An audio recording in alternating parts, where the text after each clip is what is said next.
본문의 말씀은요, 일반적으로 불의한 청지기 비유다라고 불리는 말씀입니다. 하지만 좀 더 정확하게 번역을 하면요, 불의하지만 지혜로운 청지기의 비유라고 얘기할 수 있겠습니다. 성경을 읽으면서 여러분들 뭔가 좀 이해하기가 참 난해하다 하는 느낌을 받으셨을 거예요. 언뜻 보면 예수님이 도덕적으로 악한 행위를 지혜롭다 칭찬하면서 신자들에게도 그런 점을 본받으라 라고 얘기하는 것처럼 느끼기 때문이죠. 전체 본문의 구성도 일관성이 참 떨어지는 것처럼 보입니다. 불의한 재물로 친구를 사기 위해서 비상시를 대비하라 말씀하시는데, 동시에 작은 일에 충성해야 큰 일에도 충성할 수 있다라고 얘기하고 있기 때문이에요. 본문이 무엇을 말하려고 하는지 우리가 사실 쉽게 이해하기가 어렵습니다. 너무나 많은 내용을 담고 있는 본문이긴 하지만 그 핵심을 우리가 조금 살펴보고 하나님께서 오늘 우리에게 전해주시는 메시지를 함께 여러분들과 함께 나누고자 합니다. 여러분, 본문의 1절 말씀에 보시면요, 예수님께서 그의 제자들에게 비유로 말씀하기 시작하세요. 어떤 부자와 그의 청지기에 관한 이야기입니다. 여러분, 오늘날도 마찬가지이긴 하지만 그 당시에, 예수님 당시의 부자들은요, 청지기를 고용했습니다. 청지기를 고용해서 자신의 그 재산을 효율적으로 잘 관리할 수 있도록 임무를 맡겼다는 것이에요. 본문의 부자는 부재지주입니다. 멀리 떨어져 있지만 1년에 한두 차례 정도 와서 자신의 땅과 소유를 살펴보는 것이고요, 다시 청지기에게 모든 재산을 맡기고 돌아가는 부재지주였다는 것이에요. 주인이 없는 동안은 그 모든 행정적인 일들을 다 청지기에게 일임한 것이고요, 또 청지기가 지주와 똑같은 권위를 가지고 재산을 관리하겠다 하는 것입니다. 여러분, 따라서 이 청지기들은요, 주인의 가족처럼 대접을 받았고요, 또 주인의 재산을 전적으로 관리하는 역할을 했기 때문에 정말 믿을 만한 사람들을 택하여서 청지기로 세우셨다 하는 거예요. 다만 청지기가 주인의 재산을 허비하거나 그 주인의 재산에 손해를 끼쳤을 경우에는 빈손으로 쫓겨나야만 했던 것이 당시의 시대적인 또 문화적인 관습이었다는 것입니다. 오늘 본문의 청지기 역시 부자의 재산을 관리를 했지만, 그러나 그 재산을 오히려 낭비하고 허비했기 때문에 그 주인으로부터 쫓겨날 위기에 처해 있었다는 것이죠. 3절의 말씀에 보시면요, 해고를 당하게 될 위기에 처인 이 청지기가 자신의 처지를 생각하면서 지금 고민하고 있습니다. 막노동을 하자니까 힘들어 못할 것 같고, 빌어먹자니 부끄럽고 쪽팔리고, 쫓겨난 이후에 어떻게 살아야 할까 하는 것을 지금 고민하고 그 방법을 궁리하고 있다는 것이에요. 어떻게 보면 여러분, 저와 여러분의 모습입니다. 청지기로서의 본분을 다 하지 못했고요, 또 주인의 재산을 마음대로 허비하고 낭비하다가 지금 들킨 상황입니다. 잘못했다 빌고 또 회개해야 하는데 그렇기는커녕 끝까지 자기 살 길을 찾는, 자기 살 길을 궁리하는 참 불의한 자의 모습이었다 하는 것이죠. 그런데 그가 생각해낸 방법이 참 기발한 것입니다. 우리의 상식에는 전혀 이해할 수 없는 행동 방식이었어요. 그것은 주인에게 빚진 사람들을 찾아가서 그 빚을 감면해 주는 것입니다. 그렇게 되면 자기에게 혜택을 받은 자들이 나중에 자기가 쫓겨날 때에 선대해 주리라, 그들이 자기를 도와주리라 생각하게 된 것이죠. 여러분, 6절과 7절의 말씀에 보시면요, 기름을 100마를 빚진 자에게는 50마를 탕감해 준 것입니다. 밀 100석을 빚진 자는 밀 20석을 지금 감면해 주고 있는 것이에요. 여기서 기름이라고 하는 것은 감람유입니다. 지금으로 얘기하면 올리브유를 말하는 것이에요. 당시 감람유 100마리면요 거의 4,000리터, 돈으로 환산하면 약 1,000데나리온에 해당하는 값어치를 가지고 있었던 양이었다고 합니다. 밀 100석이라고 하는 것은 약 2,500데나리온의 가치를 가졌다 해요. 여러분, 당시의 일꾼들이요, 하루 품삯이 얼마인 줄 아십니까? 한 데나리온이었습니다. 하루 동안 열심히 일하고 노동한 대가로 받는 그 품꾼들의 품삯이 한 데나리온이었어요. 이렇게 생각한다면 지금 이 청지기는요, 상당한 돈값을 지금 자기 마음대로 감면해주고 있는 것입니다. 엄청난 돈을 주인의 허락도 맞지 않고요, 그것도 증서까지 위조해 가면서 자기 마음대로 그 빚을 감면해주고 탕감해주고 있다는 것이에요. 여러분, 참 이해가 되지 않는 상황입니다. 당시의 문화적인 배경을 우리가 좀 살펴보면요, 그렇게 해준 이유를 우리가 조금 이해할 수 있게 됩니다. 당시의 감람유를 빌리게 되면요, 그 이자율이 무려 80에서 100%가 되었다고 해요.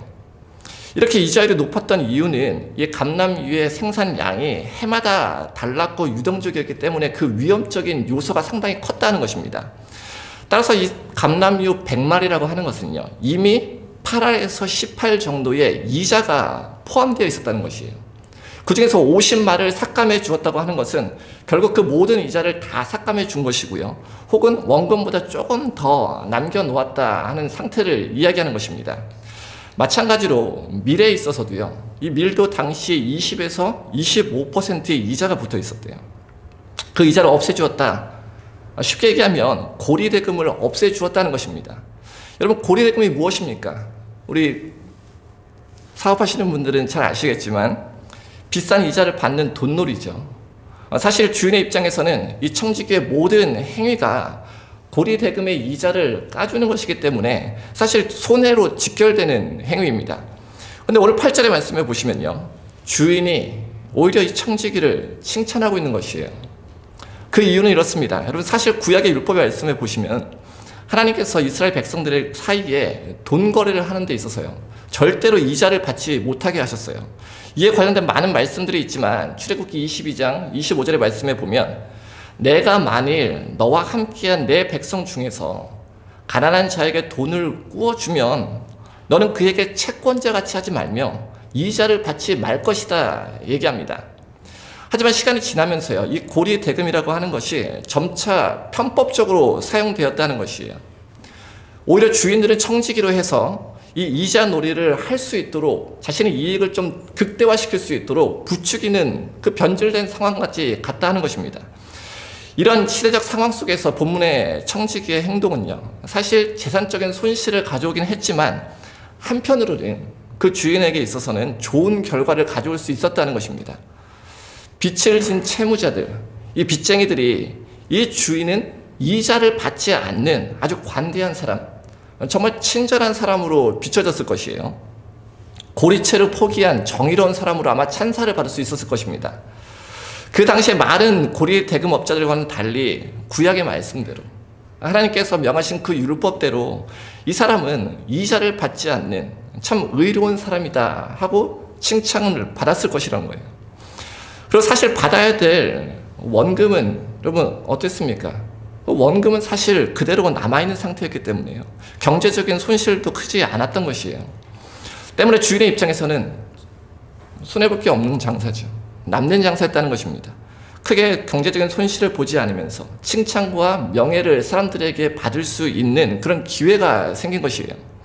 그러하게 주인은요, 불의하였지만 지혜롭게 그것을 처리한 청지기를 지금 칭찬하고 있는 것입니다. 근데 우리가 오해하지 말아야 될 것이 있어요. 예수님께서 이 비유를 통해서 불의한 청지기의 비유, 그 행동을 우리에게 본받으라 라고 얘기하는 것은 아니라는 것입니다. 그렇다면 정작 예수님께서 이 비유를 통해서 예수님의 제자들에게 하고 싶었던 말씀이 무엇이냐는 것이에요. 세상을 관리하고 이 살아가는 방법에 있어서 세상 사람들이, 불의한 자들이 오히려 치밀할 만큼 정말 야가 보일 정도로 지혜롭게 행하는 것을 바라보라는 것입니다. 본문의 청지기처럼 세상의 사람들은요, 현세의 삶을 위해서, 다시 말해서 이 땅에 먹고 잘 사는 것을 위해서 그렇게 신중하게 만반의 대비를 다 갖추고 있는데, 빛의 자녀들인 너희들은 현세뿐만이 아니라 현세 이후에 내세가 존재하는 것을 알면서도 그것에 대해서 왜 준비하지 못하고 있느냐, 주님께서 물으시는 것입니다. 세상의 불의한 자들도 자신의 유익과 내 앞날을 위해서 재물을 지혜롭게 영악하게 그렇게 다루는데, 도대체 하나님의 자녀들인 너희들은 무엇을 하고 있느냐 하는 것이죠. 현세 이후에 있을 영원한 삶, 내세의 삶, 천국의 삶을 너희들이 알고 있는데 너희들은 도대체 세상 가운데서 무엇을 하고 있느냐 얘기하는 것입니다. 그리고 예수님께서는요, 결론적으로 이렇게 말씀하십니다. 9절의 말씀을 해보세요. 내가 너에게 말하노니 불의의 재물로 친구를 사귀라. 그리하면 그 재물이 없어질 때에 그들이 너희를 영주할 처소로 영접하리라. 좀 이상하지 않습니까? 우리말 번역이 참 이상하게 느껴져요.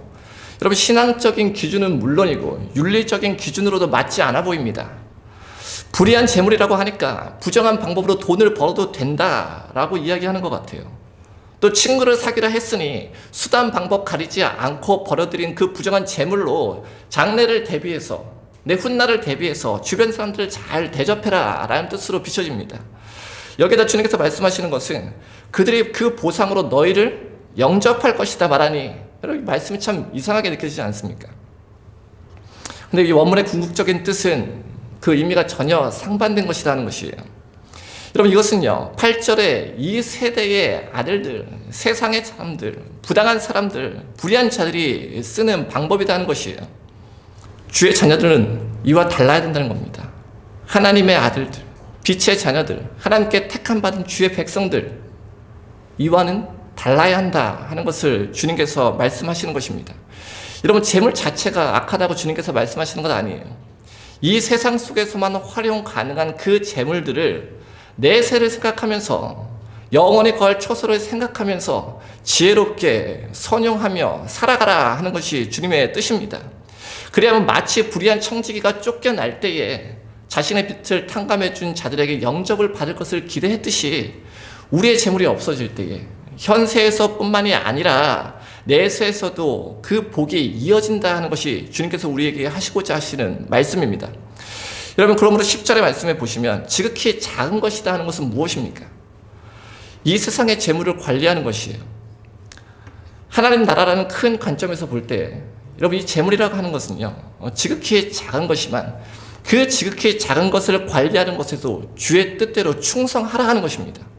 여러분 11절에 이 작은 것에도 너희가 충성하지 못하면 이 재물을 지혜롭게 관리하고 사용하는 것조차 너희들이 이 세상 가운데 하지 못하면 누가 참된 것으로 너희에게 맡기겠느냐. 주님께서 하시는 말씀입니다.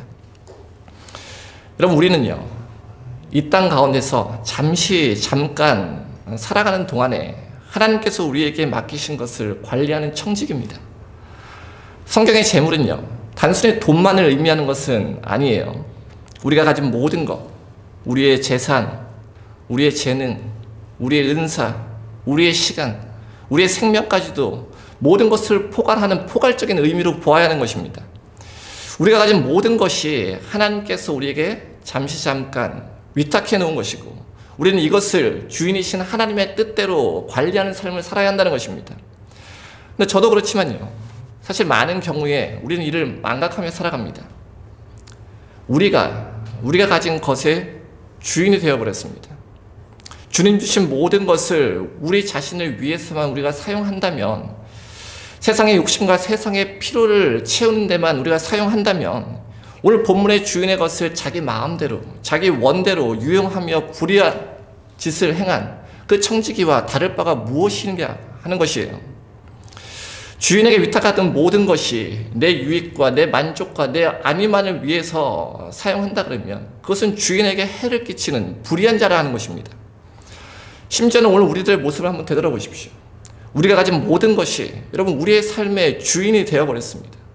내가 내 삶의 주인인 것이 아니고 주님이 내 삶의 주인이 된 것이 아니고 이 세상 재물이 내 삶의 주인이 되어버렸다 하는 것이에요. 돈을 벌기 위해서요 악착같이 일을 해야 하고요 우리의 생업을 위해서, 우리 학생들은 학업을 위해서 주일 성수를 포기합니다. 내 시간을 가지기 위해서 주를 위한 섬김과 봉사에도 등을 돌려버립니다.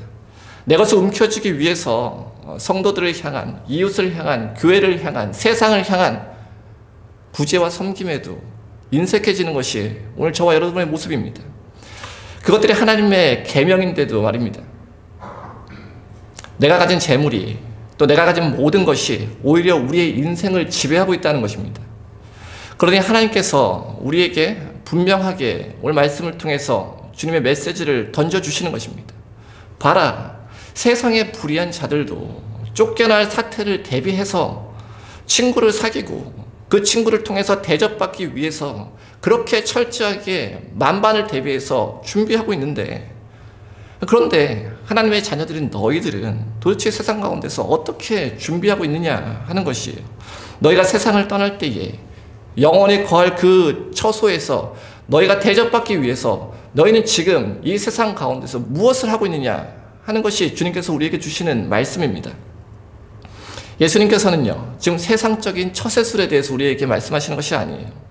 지금 하나님의 나라에 대해서 말씀하고 계시는 것입니다. 그럼 이렇게 말하는 분들이 있을 수 있어요. 죽음 이후에 내세가 뭐 그렇게 중요하냐. 살아있을 때 지금 이 순간을 멋지게 좀 즐기고 행복하게 사는 것이 중요하지.